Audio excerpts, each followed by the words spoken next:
My name is AFLO the poet.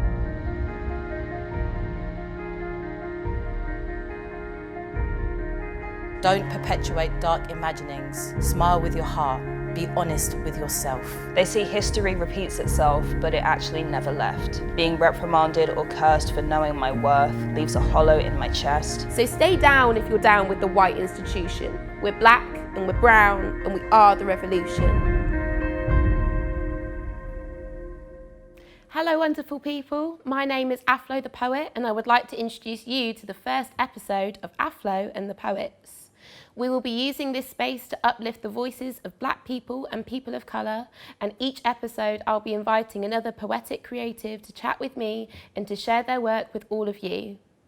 2020 has been a rough ride for many, particularly for the black community. Black Lives Matter has picked up a lot of momentum this year, with many people promising they would be listening to black voices from now on. Here is your opportunity. Throughout history, we have used creative outlets as a way of healing ourselves while sharing our messages with the wider community, and that is exactly what AFLO and the Poets is all about. We hope you enjoy the show. So for our first poetic offering, I have Mosaic. I am a mosaic, a mishmash of things. I am everything. Do I look broken? I'm bloody shattered, knackered to pieces, bits and pieces of seemingly separate entities smushed together. Somehow it works. Does it work? I think it works. I mean, come in for a close-up and see all the cracks. I mean, I'm a mess, but if you stand back, far back, you'll see how well put together I am. I am a masterpiece, and piece by piece I've built something far more interesting than what I was given in the beginning. So when your life smashes to pieces, who gives a? Pick them back up, ground yourself within your mess and arrange yourself however you see best, because you, my darling, are a work of art in progress. But they say anything passes for art these days. So I'd like to welcome the wonderful Priss Nash to join us for our first episode. Priss, thank you so much for joining us, soul sister. Yes, thank you for having me. And you are so incredibly talented and do so many things. You are a poet, a rapper, a musician, and a model. Is that you? Is that me? Yeah, it is. So the beautiful artwork that's behind us today is by the incredible Erin James. Erin is a Brighton-based videographer, photographer, radio DJ, and founder of the independent magazine Tough Cookie Mag. We know Erin very well. Erin uses her work to challenge and channel different social injustice issues and hopes to encourage others to engage in activism through her artwork. So I really love that picture. I really love it. And I love that you've got a little plaster on your finger as well. Hospitality. Working hospitality. Oh, yeah. I feel like it means, like, because you look so strong, but this hand, like, wrapped around you and kind of, like, in pain, I guess, is a real symbolism, I think, of what it means to be a black woman, that you're always carrying your wounds and your pain with you, but you're still persevering. Very much so. I mean, unintentional when I burnt my hands that day, but yes, that is what it represents. What was it like working with Erin? So good, so good. Erin's my favorite photographer to work with. She is so professional and just makes you feel very comfortable. She has a great balance of maintaining professionalism and giving you direction on how to move on set, but also she gives you the freedom to interpret things how you want to and have your own space when you're being photographed or filmed by her. And yeah, it's always a very good experience working with her. Oh, fab. So yeah, you can check out Erin's work at Erin James Media on Facebook and Instagram, and you can also check out Tough Cookie Mag at Tough Cookie Mag on Instagram. But let's talk about you a bit more, Priss. And maybe a bit more poetry. Sure. So we recently worked on something together. We did. A collaborative film. It was great. What was it called? I think it was called Wake Up. Wake Up, yeah. So we'll be showing that to you in just a brief moment. But We worked with Parish Rooks on the film, who was an incredible director. What was the experience like of filming it for you? Oh, filming it, God. See, I went in there just thinking like, oh yeah, I'll just recite this, it'll be good, like it'll be done in like a couple hours. And I don't know, with each take it just got a little bit more intense, because it was kind of like I was saying the words not only to myself, but to everyone. And it gets quite overwhelming when you have to think about the fact that you're telling people to pay attention to the fact that there's a genocide of your people going on, and that, you know, people have the option to be complacent, but I don't, and it's quite frustrating. And yeah, it was quite emotional filming it. There was one take where I think both of us were trying not to cry. Yeah, yeah. No, you had me in tears. You had me in tears. But despite the overwhelm, created something amazing. So I'd like to introduce Wake Up, our poetic film directed by Parish Rooks. Wake up to another day of inevitable fate. Enveloped in skin the world conditioned me to hate. The sunrise makes my eyes dilate, unabridged and prepared I anticipate, taking in the misogyny with sips of my morning coffee, black with one sugar, symbolism of bittersweet. Every day I feel the candle stuck between my teeth when I'm forced to censor my ancestors who are speaking through me. I'm heavy and my back is breaking from all the wounds I've been carrying. The cries of my great-grandmother echo within, trying to navigate a world where the word black is synonymous with sin. There is so much more than landscape lying. I'm residing in a body everybody decided to deem as a weapon. I open the door and begin again, sleepwalking in a sea of ivory. I wish we could all wake up.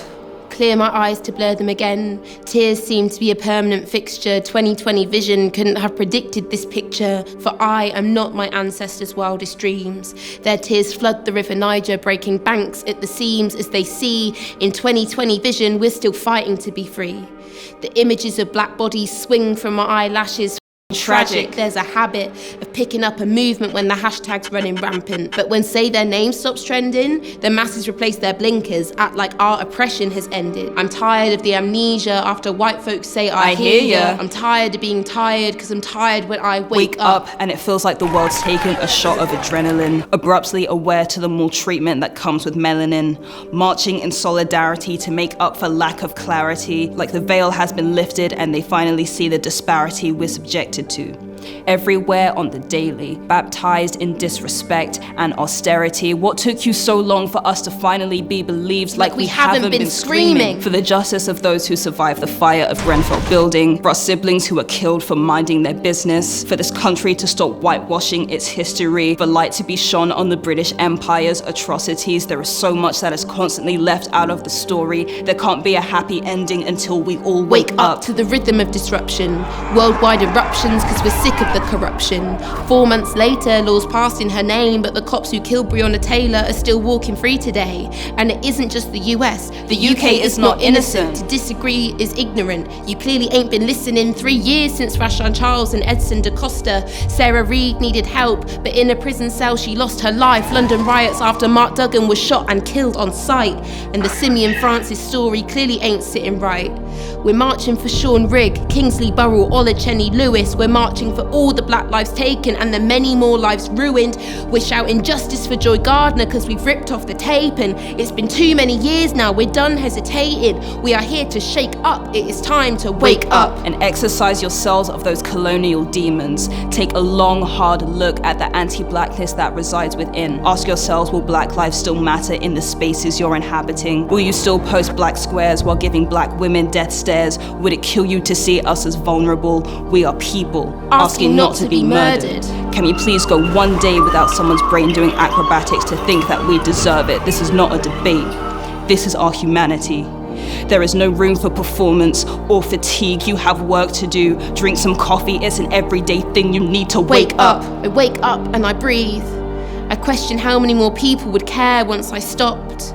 Marching for our lives once we're dead is little reprieve. In a way, this is amazing, but in a way, it's not. Because there's hardly any acknowledgement that they're late to the party. Some have the privilege of just waking up to the world we breathe as we choke. literally.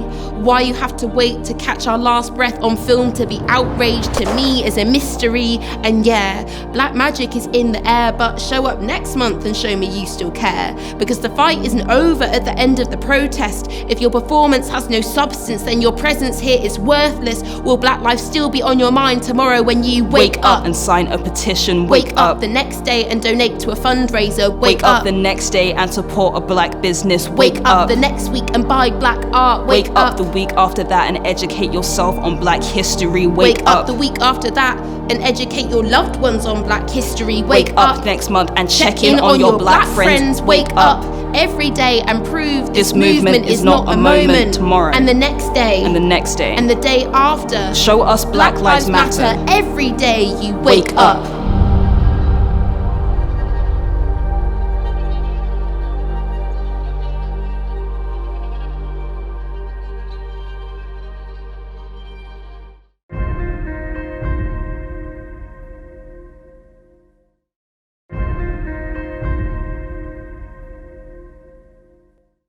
So before the break, we watched Wake Up, our very first poetic collaboration together. I'm so incredibly proud of that work and even more proud to have been able to do it with you. Likewise, likewise. Yeah, I feel like our flows really bounced off of each other. We've got some more plans for stuff in the future, right? Oh, 100%. You're not getting away from me that easily. One of my favourite lines in that poem is one of yours, and it is, "Will you still post black squares while giving black women death stares?" Can you tell me, or tell us, a bit more about that line? That was me basically addressing people who have found this newfound passion for protesting and speaking out about black lives, but aren't still engaging with the black people that they know in real life. Like, Black Lives Matter is a lot closer to home than people think. It's not just about the people who have died, it's about the ones who are living, the ones who are suffering, the ones who are being paid less and disrespected more. And I took it from personal experience because a lot of people that I know who are online writing their paragraphs about how sad racism makes them feel, when I would enter a room and I wouldn't even get a look or a hello or any sort of acknowledgement. And if it was, it wasn't a very welcoming one. And yeah, Black Lives Matter means talking to the black people you know in real life. Like, it goes beyond the internet, and I just had to call it out. No, and I think you did it beautifully. I think we did a lot of calling out quite beautifully. We went hard. Yeah. Before we took it to Sam the first time, I remember we read through it together and we're like, "Oh, were we too harsh?" Should we have said that? No, we should say it. It's fine. Do you think we were too harsh?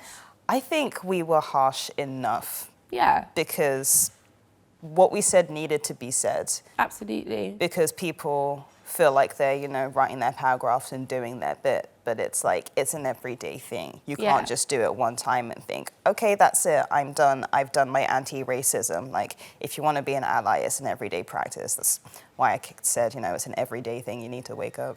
It is an everyday thing. That's another, really poignant line in there.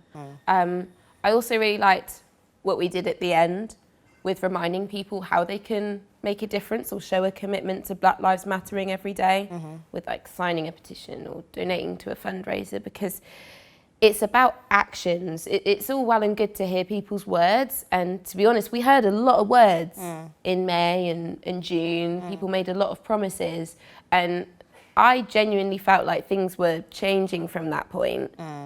Do you feel like people have followed through on those promises and statements that were made?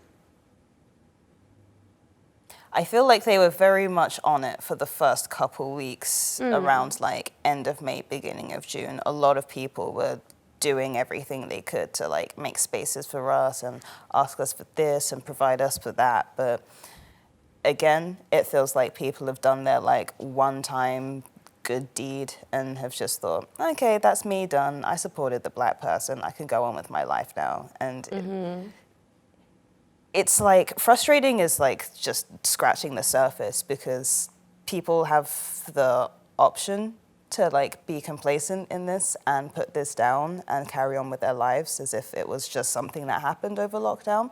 But as Black people, this is something that we carry. This is something that we have to deal with every day. We don't have the privilege of walking away from our skin. And I don't feel like promises have been met as much as they were presented that they would be. Definitely. I 100% agree with you. Change takes time, and we know this. We're not expecting change overnight. I think it is just that people have fallen off when they were saying that things were going to be different from now on. Yeah. And so I think it's really important that we don't forget about wake up, and we keep reminding people to set their alarms and wake up every day. For sure. Improve this movement is not a moment, right? 100%. Yeah. And a lot of people have seen it around Brighton. It went quite far around Brighton. Director's Notes did an amazing write-up about it. But also, it went pretty far around the world, right? Yeah, man. Who did it end up with? Who shared it? The executive producer of The Handmaid's Tale, Reed Moreno. That Reed was Moreno, yeah. so cool. She's so lovely. She called us her friends and heroes. And I'm telling everyone that. And Bobby from Queer Eye. I screamed. I screamed when I saw that on my phone that day. That was really cool. And the actor J.R. Bourne, Canadian actor. Yes. Yeah, so it has gone quite far, and it was Vimeo's staff pick. So you can find it on Vimeo if you want to watch it again. And big thank you to Sam Parish Rooks, the director. What an incredible man to work with. Absolute angel. Thank you for approaching us with this project and giving us the opportunity to say what we want to say and call people out in a creative way. No, and thank you for joining me on that project, Priss. And thank you for joining me on the first episode of AFLO and the Poets. Of course. It's been so lovely to have you here. Thank you. So we've got a couple more poems before the end, but we'd like to say thank you to Priss. You can find her at Priss Nash Poetry on Instagram and Facebook, and I seriously recommend checking her out. So this will only take a minute. If I could have a minute of your time to tell you exactly what's on my mind, I would tell you how much it hurts to be told your life was worth something and hearing that echo all around the earth, yet a couple of months later, folks aren't keeping their word. You said you'd listen to us. You promised things wouldn't be the same, but I see a lot of people who went back to their old ways, and I'm curious, do Black lives still matter to you today? Yes, they say, but words aren't as loud as actions, because people said they do more and we really thought we had them, but a couple weeks post-lockdown and they've been lost to old distractions. And while you're staying stagnant, the movement don't stop gaining traction, because we're used to this, you know. Hearing people say they got your back, but when your back turns off they go, and let's be honest, this road to freedom was always known to be paved with broken promises. And for the final poem of the episode, I have Decolonized Rhymes. Here's a simple equation. Lower expectations for POC students plus an unrepresentative curriculum rooted in colonization equals attainment gaps. Less brown folks wearing graduation caps. Less brown folks making waves in society. Less brown folks gaining academic notoriety. And I think it's a travesty that students can reach the third year of their degrees without confronting or being told to read the likes of Fanon, Hill Collins, Morrison, Davis, and Hooks. Yet, in all these reading lists, in all these books, is dead white man after dead white man after dead white man after dead white man, and I won't go on, because you know I can. This is not an unconscious bias. The word unconscious is consciously adopted to absolve responsibility. All them white names weren't put there inconspicuously. The sun hasn't set on the colonial empire. Philosophical underpinnings pin us down like shackles. Academic repression perpetuates oppression, perpetuating violence in the silence of Blackademia. Roads must fall, and roads must be analysed in context and subject to criticism. Dismantling statues alone won't dismantle systemic racism. And I'm sure if we taught the works and the likes of Tupac Shakur, there would be an abundance and more young black men interested in theorising critically, a breath of fresh air from the stank of the strange fruit still hanging in the libraries. Because if the only times we hear about our kinds are intertwined in struggles and isms, then how are we supposed to rise to further education full of promise and hopes and ambitions? How did people who look like me contribute to history, science, maths, geography, psychology? Colonialism cloaks these hidden figures and keeps young minds from growing bigger. You know, they say the glass ceiling stops white women from achieving anything white men can do. Well, at least it's glass, so they can see through. Imagine if that ceiling was made of concrete. I tell you, it tastes one half of bittersweet. A lack of role models and people lighting the way, leaving colourful minds to dwindle and decay. But we're here to take a stand, and we can bring about change if we could deconstruct and consider knowledge in different ways, like how I'm inspired by poets living in our times who should be just as revered, if not more than Shakespeare. Inspired by the likes of Stormzy, Dave and Akala, I have been guided to wear my knowledge and talent as my armour. So if they say education is the key to liberation, and if you're keeping it colonial, you've got an obligation to explain to your students, researchers and scholar activists why you're keeping it white and you ain't bothering to challenge it. So stay down if you're down with the white institution. We're black and we're brown and we are the revolution. Thank you for joining us for the first episode of AFLO and the Poets. We look forward to seeing you next time. Take care.